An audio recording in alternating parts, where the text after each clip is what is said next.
Boa noite, vamos para a nossa sexta aula de primeiros socorros.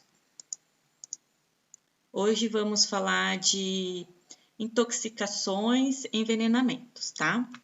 Então, intoxicações e envenenamentos, ele é um tóxico, é uma substância que quando inalada, ingerida ou absorvida pelo corpo, lesa o corpo através de uma ação química, tá? Pode ser acidental, que é involuntariamente, ou pode ser um envenenamento, a pessoa quis voluntariamente, tá? Se envenenar. É uma curiosidade, né? Que as intoxicações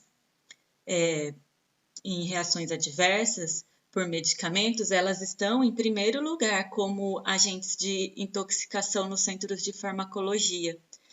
Cerca de 17% dos medicamentos usados pelos idosos, eles são considerados desnecessários e perigosos.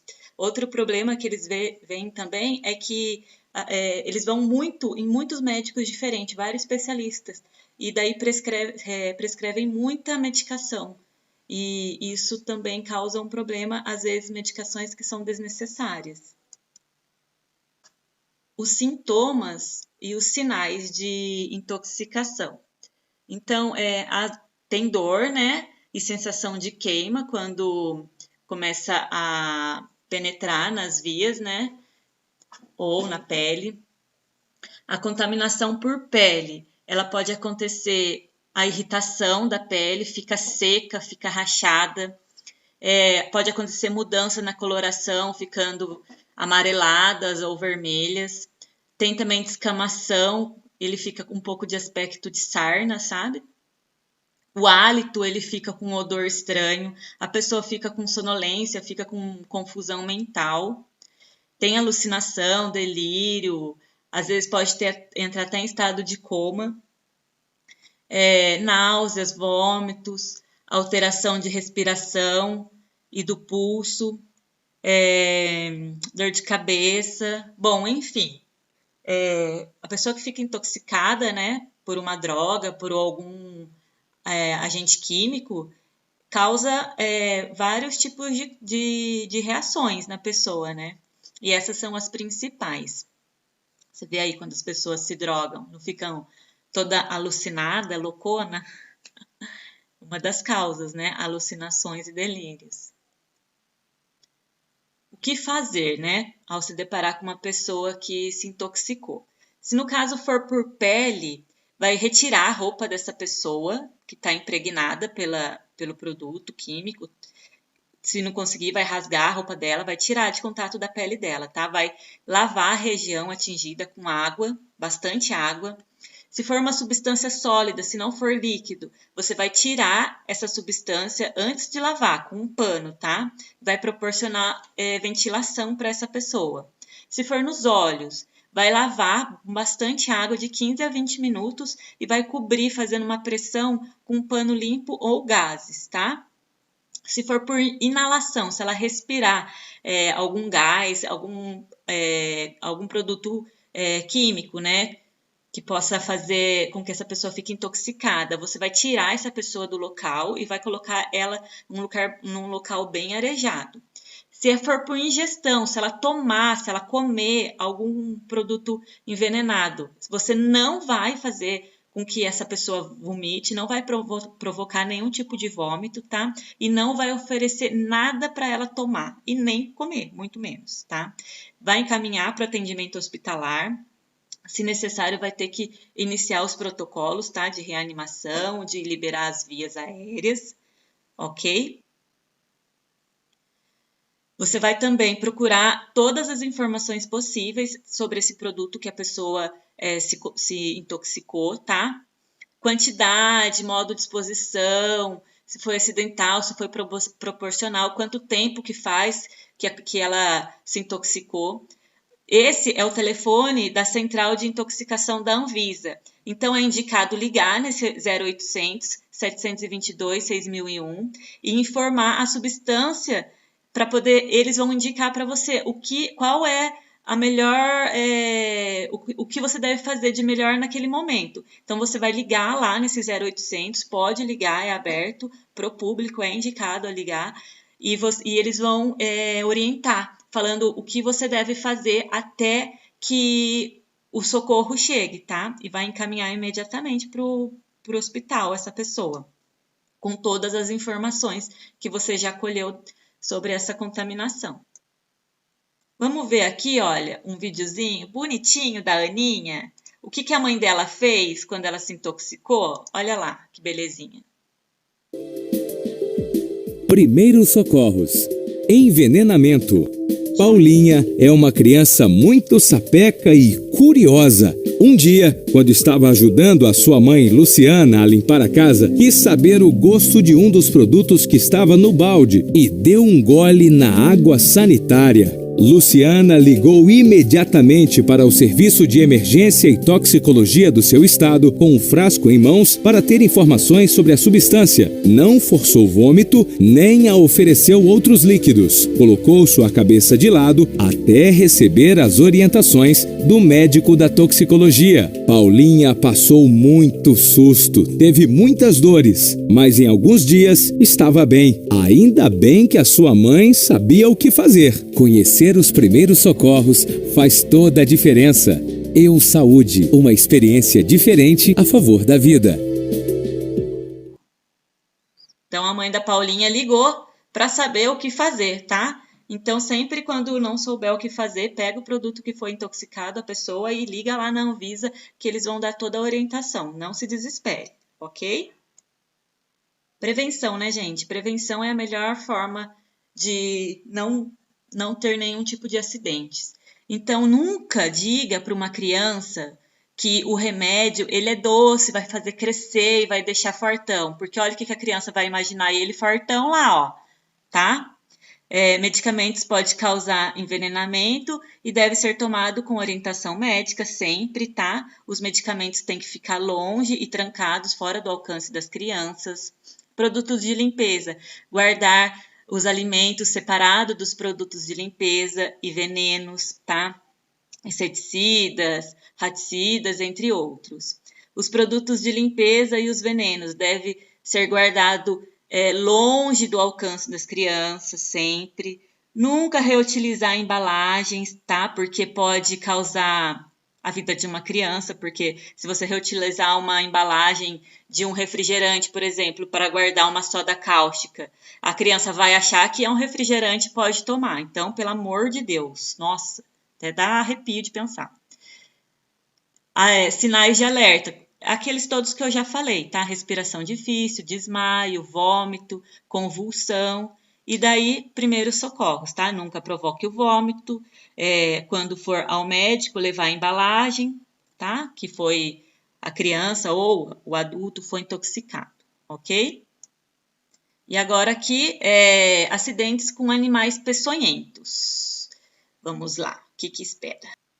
Então, como se proteger, né, desses animais peçonhentos, né?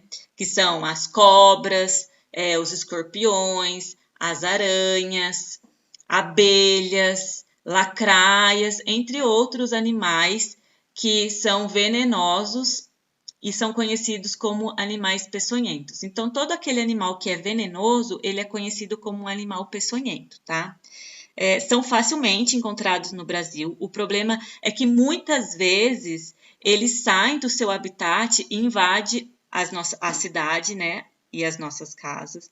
No verão é o período de maior risco, porque o calor, a umidade, ele favorece a reprodução desses animais, tá? Então, por isso, a população sempre fica em risco de sofrer acidentes com esse tipo de animais peçonhentos. Ai, peraí. Então, como se proteger, né? A prevenção é a melhor forma de se proteger, lógico, né? É muito importante. Então, manter os ambientes sempre limpos, pois os lixões, entulhos, eles podem servir de abrigo e fonte de alimento para esse tipo de animais. Trabalhadores rurais devem usar sempre luvas, botas, quando entrar numa mata ou numa plantação. Examinar sempre os calçados, roupas pessoais, cama, banho antes de usar. Afastar a cama da parede, evitar pendurar roupas fora do armário, não mexer em colmeias e vespeiros, vedar frestas e buracos de parede, assoalhos e forros e rodapés, tá? Utilizar telas vedantes ou sacos de areia em portas, janelas e ralos. Combater insetos, principalmente baratas, porque são alimentos para escorpião e aranha, tá, gente? Então, olha, nosso Zoom lá, eu vi aí que tem aluno que mora em sítio, lugar gostoso, eu vi lá. Mas onde que tem que tomar o maior cuidado, porque nesses lugares é onde costuma, né, sempre ter esses tipos de animais peçonhentos. Então, como agir em casos de acidente? Vai ligar para o SAMU, né? Vai procurar o atendimento hospitalar. Então, lembrando, 192 SAMU, 193 Corpo de Bombeiro. Tentar levar o animal que acidentou, que você foi acidentado, ou que a vítima foi acidentada e você está prestando socorro. Se você não conseguir levar o animal, você tem que passar toda a informação possível necessária sobre as características desse animal para o médico. Você vai lavar o local da picada com bastante água e sabão. Você vai manter a vítima em repouso com o membro que foi acometido, que foi lesionado, mordido. Você vai levantar até que o pronto-socorro chegue. Então, se for braço, perna, que foi mordido por cobra, ou por aranha, ou por escorpião, vai sempre deixar ele erguido, tá? Em acidentes no braço, mão, pernas e pés, se tiver acessórios que possam levar à piora do quadro clínico, que estiver apertando ali o local, você vai retirar anel, fita amarrada, calçados apertados, você tira da pessoa, tá? Não vai amarrar o local acometido e muito menos vai cortar ou aplicar qualquer tipo de substância no local da picada. Não tenha a história do torniquete, gente, não existe, não faça, tá? Não chupe o veneno, pelo amor de Deus, colocar a boca lá no furinho onde a cobra picou e tentar puxar o veneno com a sua boca. Isso só vai fazer aumentar a chance de infecção daquele local, tá? Então, olha, nem sempre a gente consegue escapar desse tipo de animais peçonhentos. Então, é muito importante a gente saber como agir neste caso, tá? Eu separei 3 vídeos, gente. 3 vídeos que foi feito uma entrevista lá no Butantan. Esses 3 vídeos, eles são um pouquinho longos, tá? Um vídeo de 20, outro vídeo de 25 minutos e outro de 30, se eu não me engano. Só que eu achei muito interessante, é muito legal, é tipo uma aula de biologia mesmo, mas fala tudo. A entrevista com esse vídeo fala sobre o que deve fazer quando é picado pela cobra, pela aranha, pela lacraia, tá? Que é aquela taturana de fogo. Então, eu vou colocar aqui do YouTube para rodar, para poupar o trabalho de vocês de ter que entrar lá no YouTube e baixar o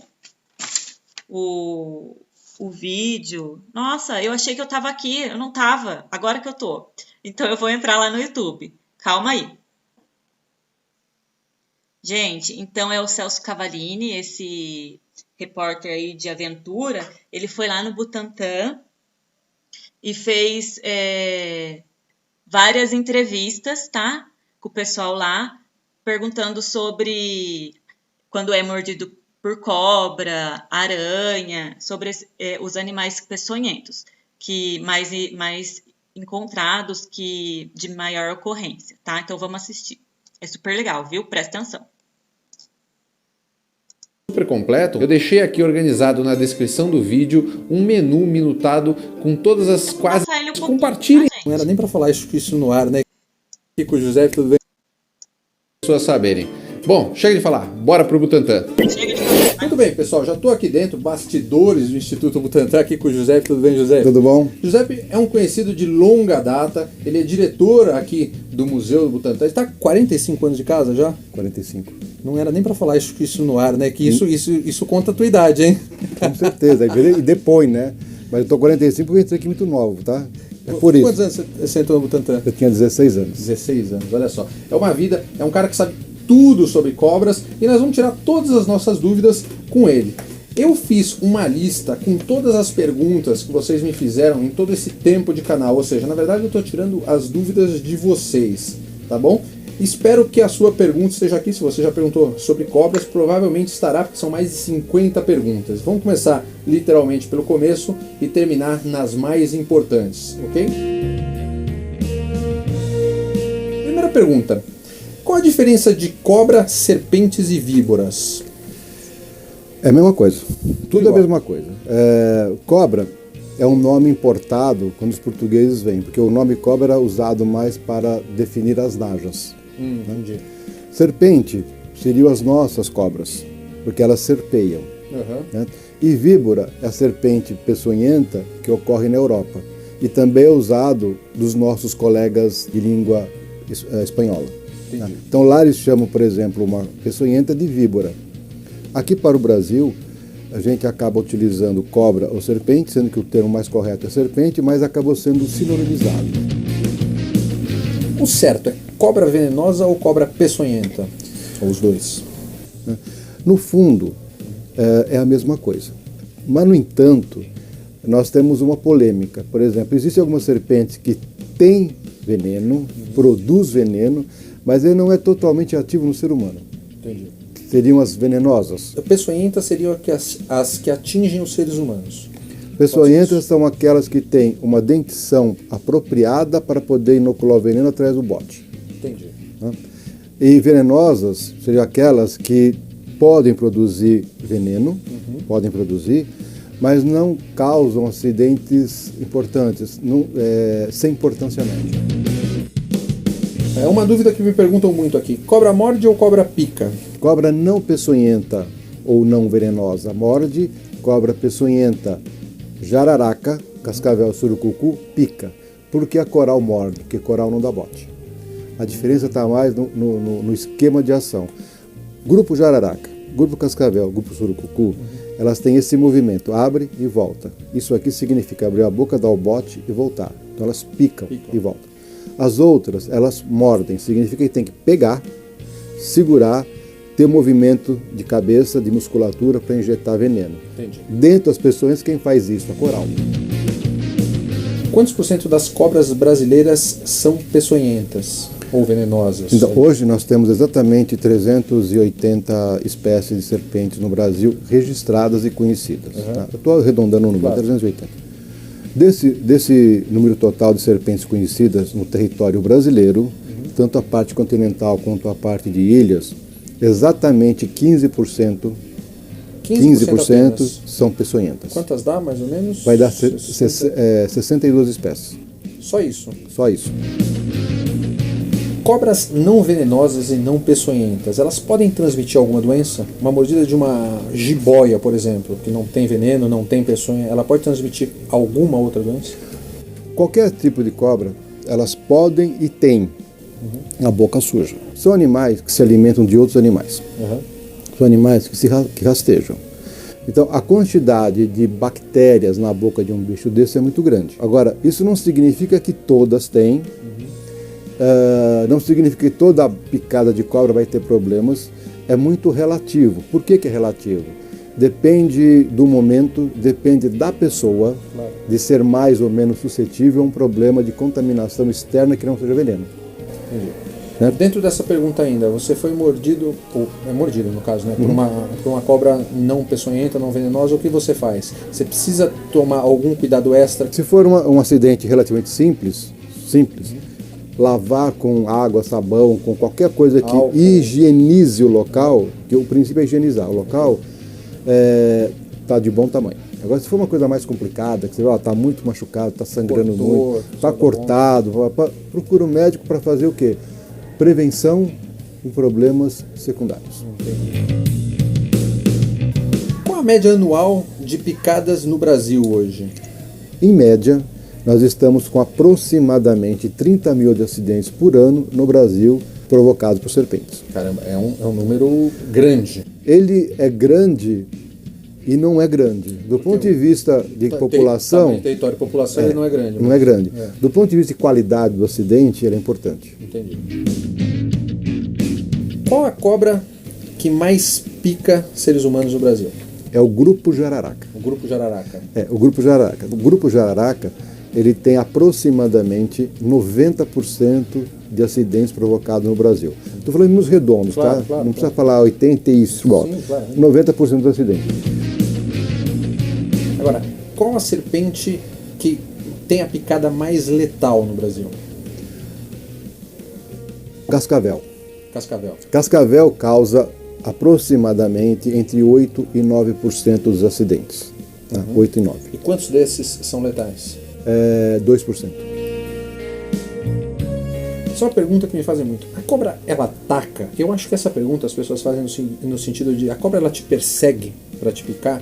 E por que uma cobra pica um ser humano? Veja, é uma relação meio estranha, tá? Uma relação de amor e ódio.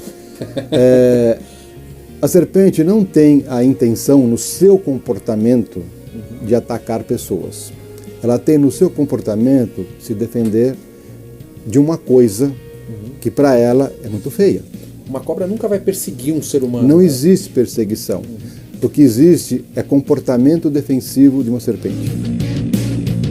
Ainda falando nesse mesmo assunto, e eu sei que essa é uma pergunta subjetiva, mas é uma dúvida que muitas pessoas fizeram. Qual é a distância de ataque de bote de uma cobra? Falam, tem uma lenda que diz que é 1/3 do tamanho da cobra, é mais ou menos isso ou não? É mais ou menos isso. O bote de uma serpente peçonhenta, tá?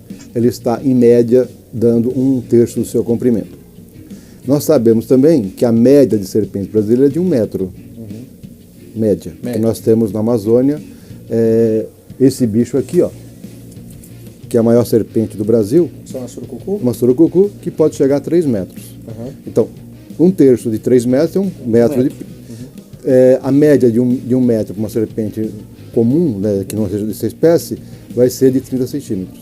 Tá? Eu posso dizer que se eu tiver a 1 metro de uma serpente, via de regra eu estou seguro. Está. Via de regra está seguro. Eu quero saber quanto tempo eu tenho para chegar no soro.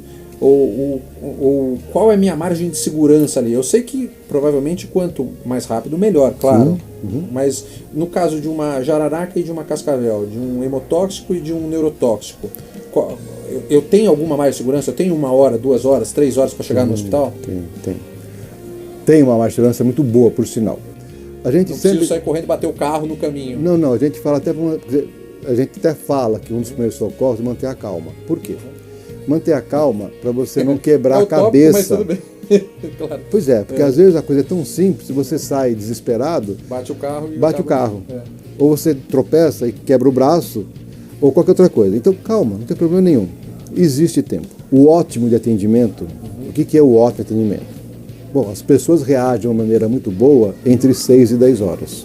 Ah, ok. Se você chegar no hospital 6 horas depois da picada, claro que pode acontecer casos extremos da pessoa morrer antes, mas de 6 a 10 horas você tem uma boa resposta, uma chance muito grande de ficar bem. Exatamente. Isso não significa, de forma alguma... Você não deve ir imediatamente para o médico.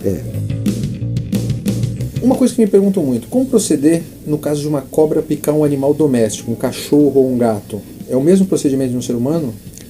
Os sintomas, a ação do veneno é igualzinha. Né?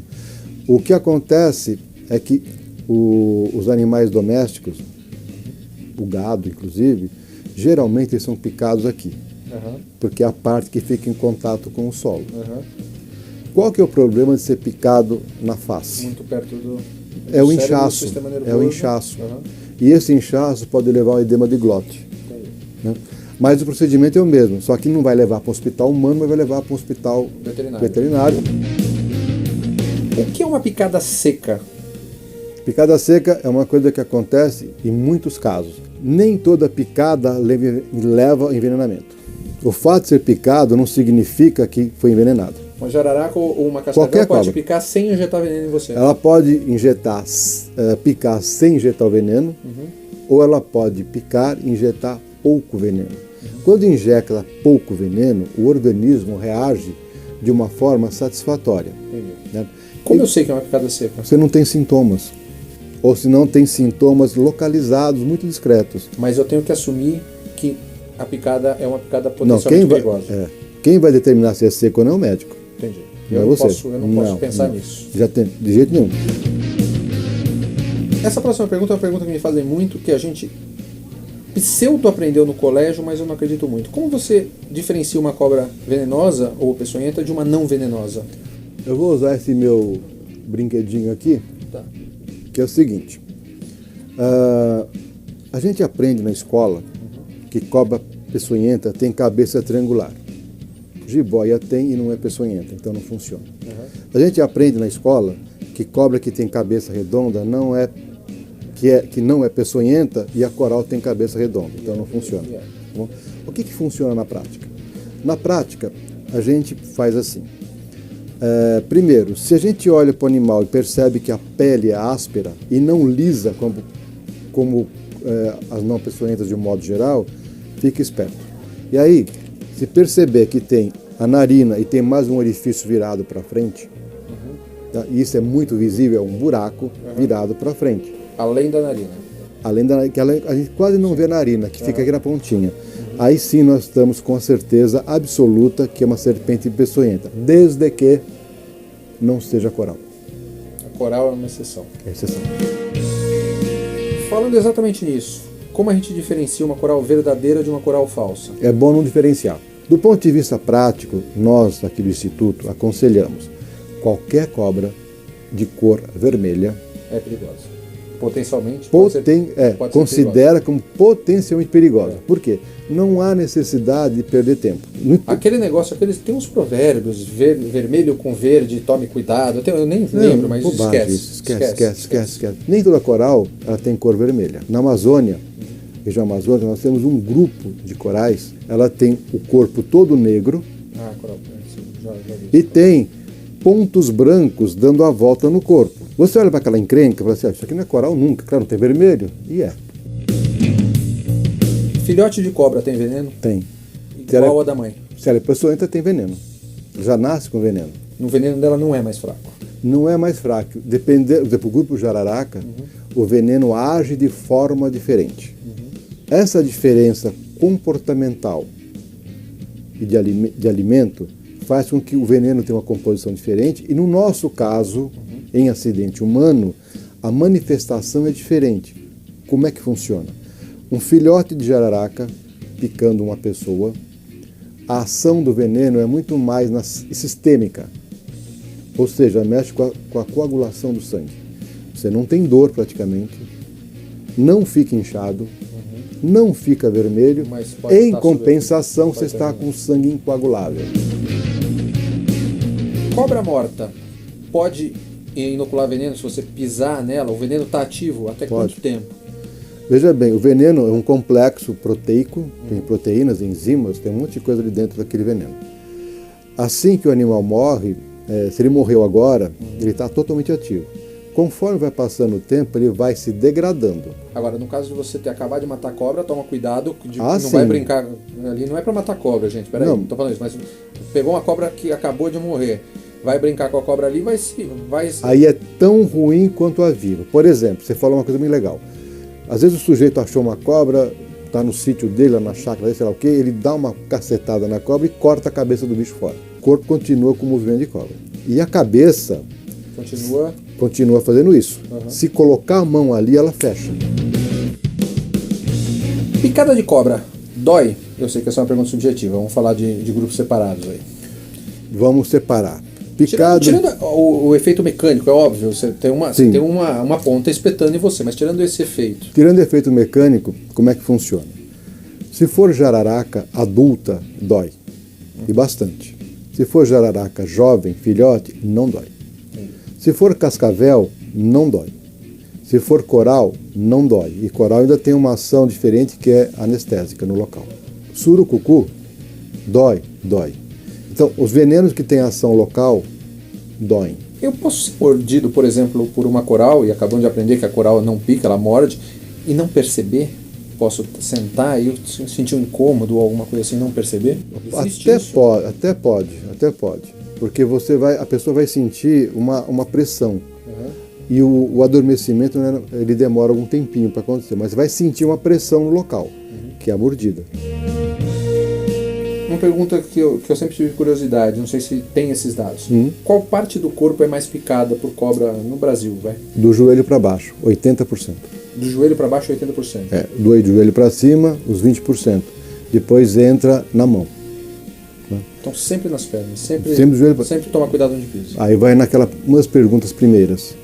Média do bote. Vai dar 30 centímetros, sempre do joelho para baixo. O restante distribui para o corpo todo, sendo que a maior parte fica na mão. Por que na mão? É a pessoa que às vezes vai sentar no local e põe a mão, ou levanta alguma coisa, ou passa do lado de um barranco e assim por diante. Isso me dá uma pergunta óbvia que você quase respondeu praticamente.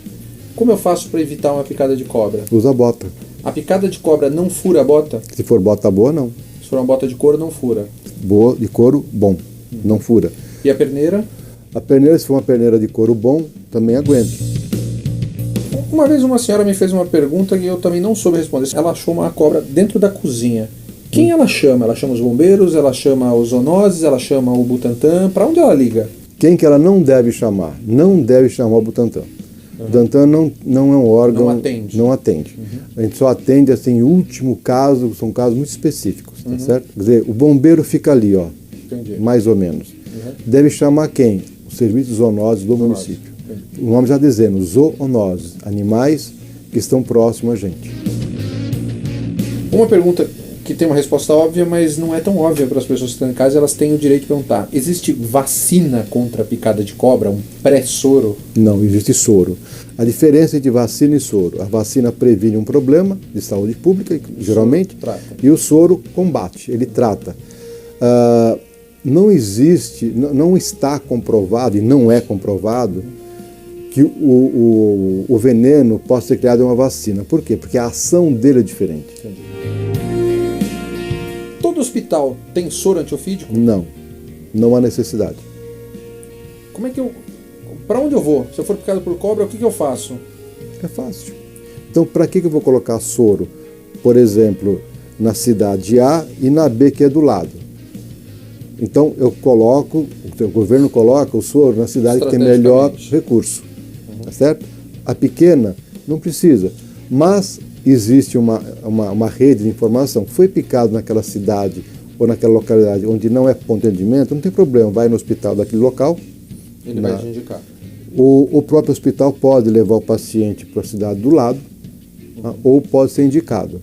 Uma coisa que me perguntaram já umas 8 vezes: o SUS tem soro antiofídico? Não precisa ter soro, porque o soro pode estar localizado numa Santa Casa de um município, ele pode estar localizado num hospital municipal, que tem melhor condição, ele pode estar localizado num hospital estadual daquela localidade. O soro, então, pelo que eu entendi, ele está, teoricamente, e não dá para confiar muito nas coisas do Brasil, mas teoricamente ele está estrategicamente distribuído nos hospitais para cobrir regiões. Exatamente, está. O Instituto Butantan atende pessoas? Tem hospital aqui no Instituto Butantan? Se a pessoa for São Paulo capital, ela pode trazer uma picada de cobra aqui, uma pessoa com picada de cobra? Pode e deve, porque o Hospital Vital Brasil, que é do Butantan, que fica aqui dentro, ele é um hospital referência para o Brasil todo. O soro sempre é de graça?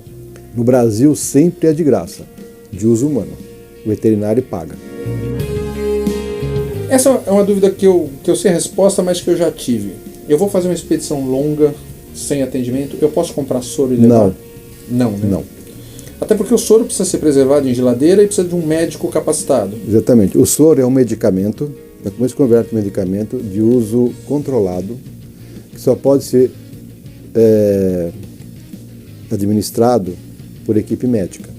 E ele só pode ser indicado por um médico. O soro tem que ser guardado em geladeira a 8 graus, não abaixo disso. Nem acima, muito menos. Nem acima. Quais são os tipos de soro que existem? É um soro para cada cobra ou é um soro para cobras neurotóxicas ou para como é que é? Assim, o Brasil tem 4 grupos de serpentes: jararaca, cascavel, surucucu e coral. Nós temos um soro chamado antibotrópico, anti-jararaca. Temos um soro chamado anticrotálico, anti-cascavel. Um soro antielapídico, anti-coral. E um soro antilaquético para surucucu, né? Basicamente. Por questões estratégicas, para a região amazônica, os sintomas, a ação do veneno de surucucu e de jararaca é muito semelhante. Aí, como é muito semelhante, o que acontece? Nós temos para a Amazônia o soro antibotrópico laquético, anti-jararaca, anti-surucucu. Ah, tem soros combinados. É combinado. Por quê? Porque a ação do veneno é muito parecida. Para a região sul-sudeste, nós temos também o soro antibotrópico crotálico. O que significa isso? Na região sul-sudeste e um pedaço centro-oeste, nós temos o soro combinado cascavel jararaca. Por quê? Porque é o acidente mais comum. Entendi. Como age o veneno de cobra? Então, eu falei agora há pouquinho. Nós temos o grupo jararaca, cascavel, surucucu e o grupo coral. Como é que age o veneno de jararaca, que é a maioria dos acidentes? Ação local intensa, dor, inchaço e problemas de coagulação, tá certo? Já entrando com o bicho adulto ou jovem. Ah, surucucu? Igualzinho a jararaca, igualzinho, dor local, inchaço, sangramento, acrescido de uma pequena ação neurotóxica que provoca vômito e diarreia. O cascavel não causa dor local. E a primeira coisa que aparece numa picada que a gente chama potencial é uma reação de paralisação do globo ocular, ou melhor, da pálpebra. Então, a pessoa vai ficar assim, olha bem para minha cara aqui, ó, gente. Cai. A pálpebra cai, significa que o veneno está agindo nos nervos aqui e o olho cai. Só que a pessoa quer enxergar. No que ela quer enxergar, ela faz isso.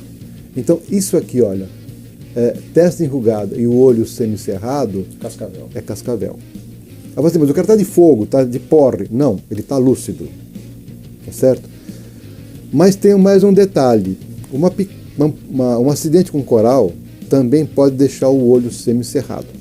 Tá? Porque o veneno também age aqui em cima. E agora, como é que eu faço? Bom, se a pessoa não viu que foi uma coral, mas está com o olho assim, e faz 2 horas que foi picado, está com o dedo e um pedaço da mão adormecida, Coral. Coral. Conclusão dessas 2 últimas perguntas. Eu não preciso levar a cobra para o médico quando eu for picado? Aí eu vou fazer uma pergunta para você me responder para eu dar a resposta. Tá. Quem é que tem que conhecer cobra? Médico ou biólogo? Biólogo. Biólogo. O que o médico tem que fazer? Tratar. Tratar. Então, o médico, ele não tem obrigação, até pela sua própria formação, de conhecer uma cobra. É óbvio que não. Mas o médico tem a obrigação de ler os sintomas, analisar o quadro clínico, e pelo quadro clínico ele vai chegar ao tipo de cobra. Até porque você tentar capturar a cobra é um risco a mais e um desgaste a mais, né? Com certeza. Então não precisa levar a cobra. Não picado, precisa. Esquece a cobra. Não leva a cobra, gente, mas se for algum produto... Como é ministrado o soro? É uma injeção? É na veia? Leva, Quem nunca tá? teve O contato. soro, a licença é isso aqui, ó. É uma ampolinha. É um frasco. Esse frasco limpo aqui é o milagroso. Aqui está o antídoto para picada de cobra e esse aqui é de coral. Tá? O fato de ser transparente indica uma certa pureza, né? Uma certa qualidade do produto. E hoje, por uma série de estudos feitos, ele é injetado diretamente na veia. Por isso que tem que ser médico. Entendi. Tá?